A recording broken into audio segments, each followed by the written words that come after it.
Azza wa Jal.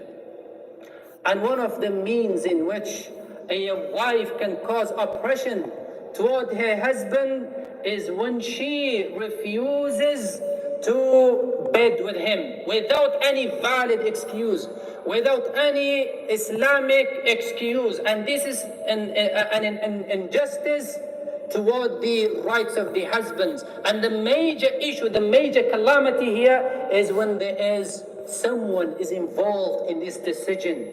The mukhabbib or the mukhabbiba. The mukhabbiba is a woman, an evil woman who spoiled the wife against her husband, or a man who tend to be that he is a man who's trying to resolve the matter for her and help her in a way he thinks Islamically, and then changes or brainwash the wife against her husband.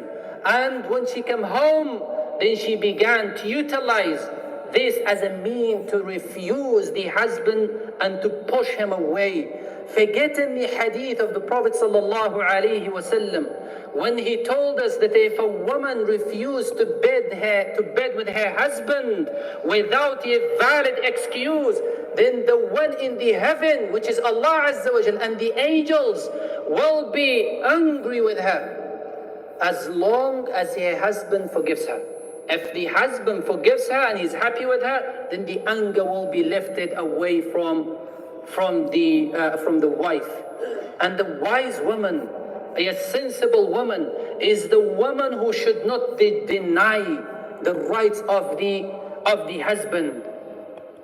And there are evil, subhanallah, mukhabbibat, evil sisters, who uses also this as a mean to advise some of the wives to refuse them in bed, because they say you will find how angry he will get. And if you want to know the nature of your husband, this is their advice. If you would like to see the real nature of your husband, refuse him in bed and see how violent he's going to get. And subhanallah, and this is normal with human being, males in general, if their sexual desire is not fulfilled, then they behave in a different manner. This is a nature embedded in man, human being, and all men. Who is a man? I'm talking about who is a real man. This is embedded within them, but they wants to show them that this negative behavior from your husband illustrate that your husband, he's not worthy for you to spend the rest of your life with him. And they put these poisonous ideas in their minds, causing the woman to cause oppression against her husband, in which they will be severely held accountable before Allah Azza wa Jal. And a wise woman, a very sensible woman also, is the woman who would not try, a woman who will try to avoid disapproving, disrecognizing the kindness and the loyalty of her husband toward her. And the Prophet sallallahu alaihi wasallam, he said, "Ya ma'ashar nisa, O women, give charity. For verily I have seen you being the majority of the inhabitants of the hellfire." And some of the companion women, they said, "Oh Prophet of Allah, what is the reason? Why is this? Why are we being the majority of the inhabitants of the fire?" He said, "Because you frequently curse, and you deny your husband's loyalty, your husband's rights." When a husband in a very flourished life and he is well off financially, they will give and they will not be stingy or miserly. But in some circumstances, some husbands, they go through financial difficulties in which prevent them from being generous to their wives.